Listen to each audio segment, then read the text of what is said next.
Salam damai sejahtera Bapak, Ibu, serta saudara-saudari semua. Untuk memulai renungan tentang firman Tuhan pada saat ini, mari kita bersatu di dalam doa.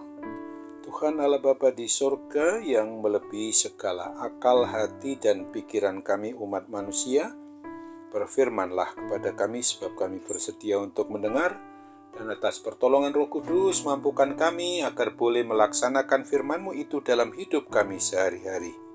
Dalam nama Tuhan Yesus kami memohon kepadamu. Amin.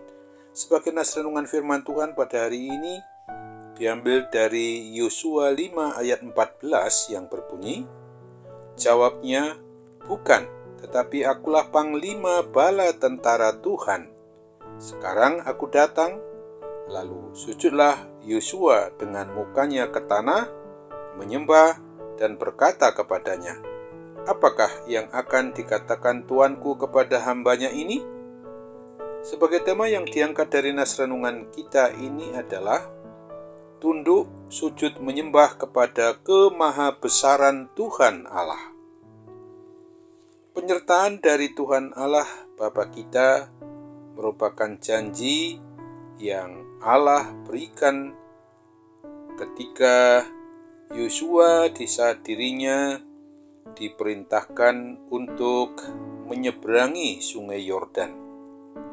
Sebuah tugas besar menanti di balik tugasnya sekarang, yakni untuk menaklukkan bangsa-bangsa yang kuat yang telah menduduki tanah Kanaan. Yosua harus memimpin bangsa Israel menaklukkan Yeriko, kota dengan tembok yang kokoh. Ketika berada di dekat Yeriko, seorang laki-laki menampakkan dirinya di depan Yosua sambil membawa pedang terhunus di tangannya. Yosua mendekat dan bertanya, kawankah engkau atau lawan? Jawaban laki-laki itu sangat aneh karena tidak menjawab pertanyaan Yosua. Dia menjawab, bukan, tetapi akulah panglima bala tentara Tuhan, yang menunjukkan bahwa panglima derajatnya tidak sama dengan Yosua. Dia jauh lebih tinggi ketimbang Yosua sendiri. Yosua bukanlah sekutu melainkan hambanya. Yosua langsung mengerti dirinya berhadapan dengan siapa. Ia tahu siapa dirinya, itu sebabnya ia lalu tunduk bersujud dengan muka sampai ke tanah, menyembahnya. Panglima bala tentara Tuhan ini tak lain adalah Tuhan Allah sendiri, Allah yang maha besar, yang telah melakukan berbagai mujizat bagi umat Israel ketika Eksodus keluar dari tanah Mesir, hingga sekarang dekat untuk sampai kepada tanah perjanjian, tanah Kanaan itu.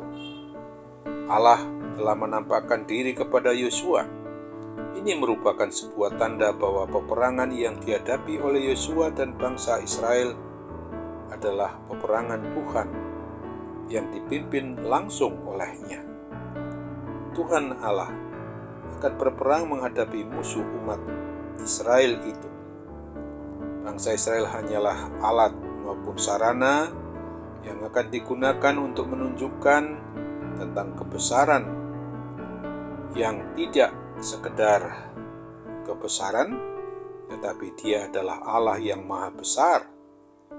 Dia menghendaki umat Israel taat setia, mengikuti kebenaran firman-Nya di dalam menghadapi peperangan itu nantinya. Musuh yang dihadapi oleh umat Israel secara manusiawi tentu sangat sukar untuk ditaklukkan. Akan tetapi, tidak ada yang mustahil bagi Allah. Tuhan lebih maha besar dari seluruh persoalan maupun pergumulan yang dihadapi oleh umat pilihan Allah itu. Benteng Yeriko yang kokoh kuat dihancurkan dengan cara yang tidak masuk akal umat manusia di kemudian hari, bukan dengan digedor atau dibakar, melainkan hanya dengan dikelilingi sebanyak 13 kali selama 7 hari. Sungguh kebesaran Allah nyata bekerja melalui umatnya. Sesungguhnya tidak ada permasalahan yang lebih besar daripada kemahabesaran dari Tuhan Allah itu sendiri. Untuk itu bagi kita harus mengungkapkan iman percaya kita secara sungguh-sungguh hanya kepada Allah yang maha besar itu, maha besar dari segala persoalan, permasalahan maupun pergumulan hidup yang sedang kita hadapi. Jika kita memang sudah mengaku sebagai pribadi maupun keluarga orang yang beriman, orang yang percaya kepada Kristus, maka sudah selayaknya kita harus menjadikan Dia sebagai yang maha utama di dalam hidup kita ini. Percaya dan beriman teguhlah, jangan pernah goyah di saat kita menghadapi permasalahan hidup.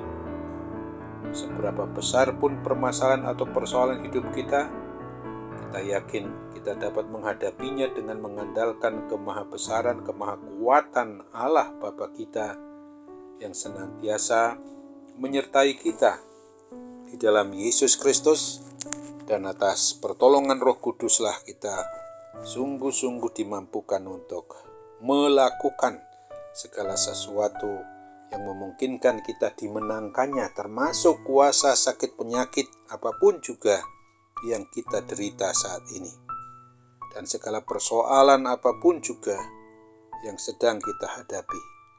Kita dapat dimenangkan, kita dapat disembuhkan dari segala kuasa sakit penyakit apapun juga. Kita dapat solusi terbaik, jalan keluar dari setiap permasalahan yang sedang kita hadapi ini, karena kita punya Tuhan yang maha besar, maha kuat, maha segalanya bagi kita. Dialah yang menghidupi kita, dan Dialah sang pemilik atas hidup kita. Dalam nama Tuhan Yesus kami bermohon, jadilah kehendak-Mu atas hidup kami. Amin.